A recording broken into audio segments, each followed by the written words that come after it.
Linux का एक ऐसा रहस्य जो हर हैकर्स को पता होना चाहिए। क्या फ़ायदा आप पूरे सिस्टम को हैक कर लो लेकिन यूज कुछ भी ना कर पाओ। एक ऐसी दुनिया जहां सब कुछ आपके सामने है लेकिन आपको कुछ नहीं दिखता। हैकिंग का वो बेस, हैकिंग की वो जड़ और वो रहस्य जिसको आप समझ गए तो पूरे सिस्टम को हिला के रख दोगे। जी हाँ, मैं बात कर रहा हूँ डायरेक्टरी की। असली खेल यहीं से शुरू होता है। रूट फ्लैग तो यूं ही बदनाम है, खेल तो ये डायरेक्टरी खेलती हैं। ज़रूरी नहीं कि सारे रहस्य रूट यूज़र के पास हो, कुछ लोकल यूज़र भी रखते हैं। यही बग बाउंटी हंटिंग है। जो आप सोचो वो होता ही नहीं। अगर बग बाउंटी हंटिंग की दुनिया में जा रहे हो तो ये सारे बेसिस आपके क्लियर होने चाहिए। आँख और कान खोल के बैठो और मेरी बात ध्यान से सुनो, क्योंकि ये बेस आपका क्लियर नहीं हुआ तो आप कभी हैकर नहीं बन पाओगे। हेलो दोस्तों, मेरा नाम है वरुण और आप सभी का स्वागत करता हूँ अपनी पहली क्लास में। चलिए शुरू करते हैं। अगर आपको सारी डायरेक्टरियाँ चेक करनी है तो कमांड में लिखिए ls -l /। ये आ गया सारे के सारे। अब यहाँ पे हमें यही समझना है कि ये bin, USR, boot, dev, etc, home, lib, media, MNT, OPT, proc, ये सब है क्या? यही तो हैं आपकी वो डायरेक्टरियाँ जिनमें सारे की सारे रहस्य छुपे होते हैं। तो सबसे पहले बात करेंगे हम रूट डायरेक्टरी की। सब कुछ यहीं से शुरू होता है, स्लैश यानी रूट डायरेक्टरी। सोचो इसे एक पेड़ की तरह और ये उस पेड़ की जड़ है जिसको हम रूट बोलते हैं। इसके अंदर सारी डायरेक्टरीज हैं, पूरे लिनक्स का बेस स्ट्रक्चर। और इसको समझाने में मुझे बहुत सारा समय लगेगा, लेकिन इतना समय आपके पास है नहीं, इसलिए मैं छोटा एक एक मिनट में सारी की सारी डायरेक्टरियाँ समझा दूंगा। परेशान मत हो। The top level directory in the Linux file system, it's the root of the entire file system tree. इसको फॉरवर्ड स्लैश से साइन कीजिए। The base folder forward slash of the file system. अब बढ़ते हैं आगे और अब बात करेंगे हम बिन की। ये बिन क्या है? यहाँ मिलती है वो बेसिक्स कमांड जो सर्वाइवल के लिए ज़रूरी है, जैसे ls, rm, cp, mv। अगर ये नहीं चले तो सिस्टम क्रिपर्ड हो जाएगा। इवन इन सिंगल यूज़र या रिकवरी मोड यही कमांड चलाती है। ये बहुत ज़्यादा ज़रूरी कमांड है और इसको समझते रहिए। इन Linux the bin directory stand for binaries and it contain essential command line program that are needed by all user including during system startup। अगर मैं डेफिनेशन की बात करूं तो आप सीधी सी भाषा में लोगों को समझा सकते हो। bin hold basics command that are required for the system to boot, repair and function normally even in single user mode। Okay, इतना सा आपका डेफिनेशन बन जाएगा। और ये सारे की सारे डेफिनेशन जो हैं वो मेरे ही हैं, तो इनको शेयर मत करना। आप बता सकते हो, सब कुछ कर सकते हो, लेकिन ऐसा नहीं है कि आप छोटी सी वीडियो बना के इसको शेयर कर दो। ऐसा नहीं करना, कॉपीराइट लग जाएगा। Thank you. अब बात करते हैं नेक्स्ट चैप्टर की, यानी कि नेक्स्ट लाइन की। बोले तो एस बिन, जो ये रहा। अब एस बिन के बारे में पता करते हैं। The S bin super user के टूल्स, पावरफुल कमांड जो पूरे सिस्टम को कंट्रोल कर सकती है, जैसे shutdown, reboot, FSCK, IP tables. Common user के अगर हाथ में ये आ गया तो बहुत सारा नुकसान करता है। In Linux the S bin directory stand for system binaries and it contain essential system administration command that are mostly used by the super user। बोले तो root has been hold important system program needed for booting, repair and recovering the system, typically used by administrator not regular user। चलिए अब आगे देखते हैं। The ETC कहाँ है हमारा ETC, द ETC, ये रहा ETC, ठीक है। अब इसकी बात करेंगे। द ETC ये डायरेक्टरी का एक ट्रेजर चेस्ट है, बोले तो खजाने का बक्सा। हर एप्लीकेशन का कॉन्फ़िगरेशन यही होता है। सिस्टम यूज़र का डाटा, नेटवर्किंग कॉन्फ़िगरेशन, सर्विसेज, सब कुछ। एक गलती और सिस्टम बूट तक नहीं करेगा। ये बहुत खतरनाक चीज़ है। The ETC is the directory where configuration file for the operating system and install application are stored. It is like Linux control panel. It's hold the system setting and configuration. ठीक है। और अब बात करेंगे हम होम की। ये क्या है, चलिए शुरू करते हैं होम से। ये है यूज़र का घर। हर यूज़र का पर्सनल स्पेस होता है यहाँ पे। तुम्हारे डॉक्यूमेंट्स, डाउनलोड्स, स्क्रिप्ट, ये सब यहाँ पे रखी जाती हैं। जैसे तुम्हारा भी घर में एक रूम है ना, जिसमें आप जिम वगैरह का सामान रखते हो, लैपटॉप वगैरह रखते हो, या इवन वहाँ पे सोते हो, तो सेम इसको वही समझो आप, ठीक है। अगर इसकी बात करें तो users home directory, users private room inside the Linux house. Each user has their own separate home directory. You can quickly go to your home directory by typing cd or cd in the terminal, cd hyphen और cd। बात करें अगर root की, तो root user का खुद का घर, most powerful user in the system. यहाँ से पूरा सिस्टम कंट्रोल्ड होता है। कॉमन यूज़र को यहाँ एंट्री नहीं मिलती। अगर आपको एंट्री लेनी है तो पासवर्ड और यूज़र नेम दोनों को फाइंड कीजिए, क्रैक कीजिए, या उनमें जो भी इंक्रिप्शन लगा हुआ है उन सबको तोड़िए। और ये सब तोड़ना मरोड़ना मैं आगे की क्लास में समझाता रहूँगा। बस साथ में बने रहिए और सब्सक्राइब कीजिए। अब बात करेंगे वॉर की। VAR, वार। क्या होता है ये var? The var, logs, mail queues, web server file, सब कुछ यहाँ है। सर्वर ट्रबलशूट करना है तो war/log सबसे पहले देखना होगा। The directory stand for variable and it's store file the are expected to change और grow while the system run. War is like the system's notice board and mail room. It keep all the changing information and records while Linux run. तो चलिए अब हम बात करेंगे temp की।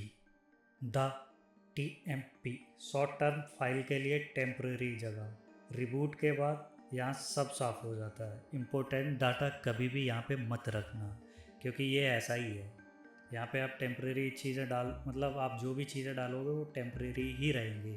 आप जब भी इसको रिबूट करोगे, रीस्टार्ट करोगे, तो यहाँ से सारी की सारी फाइलें उड़ चुकी होंगी, गायब हो चुकी होंगी। It is use for temporary storage of files that are needed only briefly, like caches, session file or data during program execution. 10. Temporary holding room for files. Clean up regularly to keep the system tidy. चलिए ये आपको इसलिए समझाता जा रहा हूँ English में, ताकि कोई क्वेश्चंस वगैरह पूछते हैं ना CEH की क्लासेस में, या अगर आप OSCP कर रहे हैं तो वहाँ पे ऐसी थ्योरीज जो होती हैं ना, इन सब के शॉर्ट में आंसर्स वो पूछ लेता है मल्टीपल चॉइस में। CEH में तो मोस्टली पूछता है, क्योंकि वहाँ पे थॉटिकल ही ज़्यादा चलते हैं। ठीक, चलिए अब बढ़ते हैं आगे। अब बात करते हैं USR की। ये यूज़र है, आर यू श्योर? भाई ये यूज़र नहीं है, आप इसको USR ही पढ़िए, यूज़र मत पढ़िएगा इसको, ठीक है। आखिर इसका फुल फॉर्म क्या है पता करते हैं।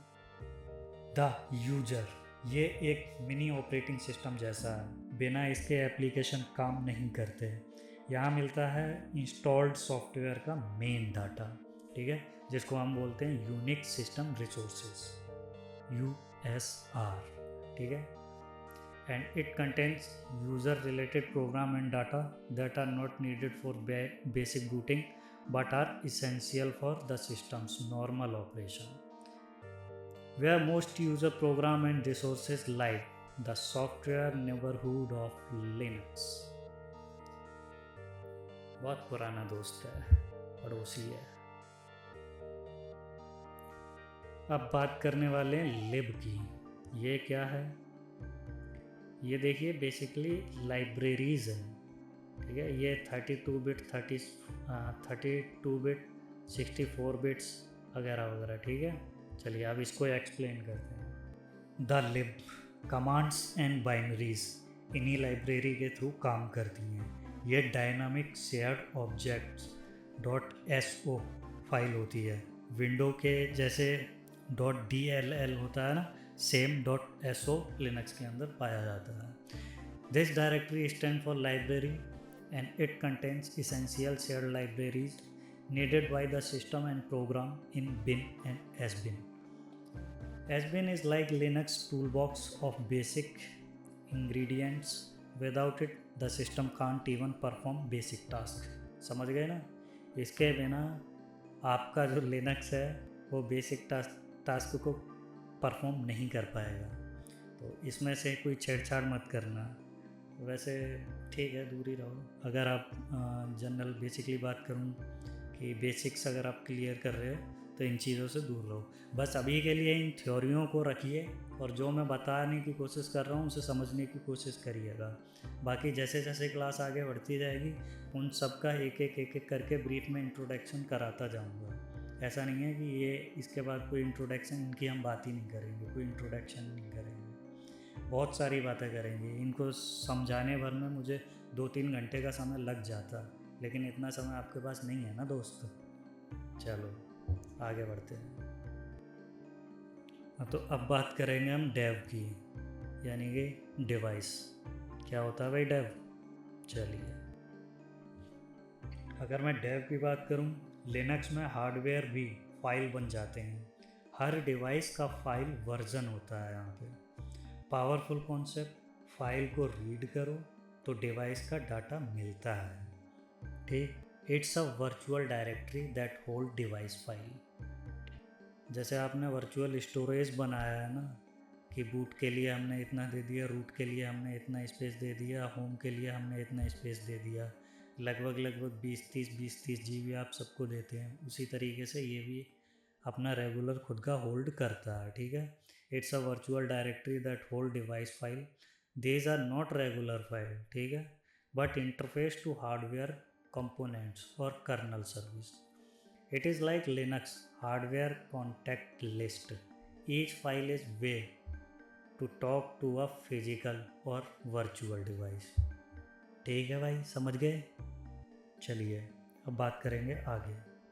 आगे कहाँ क्या क्या हो गया, चलो प्रॉक की बात कर लेते हैं। PROC क्या होता है? प्रॉक PROC।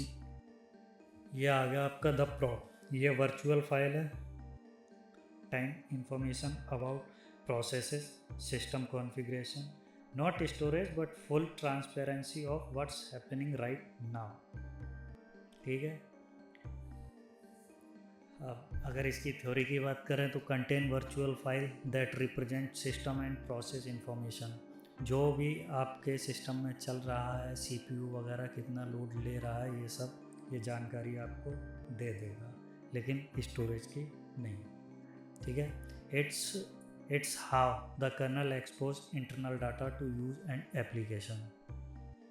प्रॉक is like Linux control panel plus status dashboard, live data from the kernel about everything happening in your system, ठीक है। अब इसकी खोपड़ी पे रखा हुआ OPT। अब बात करेंगे OPT की। द OPT कस्टम और थर्ड पार्टी सॉफ्टवेयर के लिए, जैसे क्रोम या मैनुअल इंस्टॉल्ड ऐप, ऑर्गेनाइजेशन और क्लीन इंस्टॉल के लिए ये जगह बेस्ट है, ठीक है। तो आप जितने भी थर्ड पार्टी सॉफ्टवेयर जो मतलब लिनक्स में नहीं है, प्रीबर्ट नहीं है, और आप बाहर से डाउनलोड करते हो, तो इन सबको इसमें रख देना। आपका समय भी बचेगा, टाइम भी बचेगा, और ये स्पेशली इसी को शो करता है।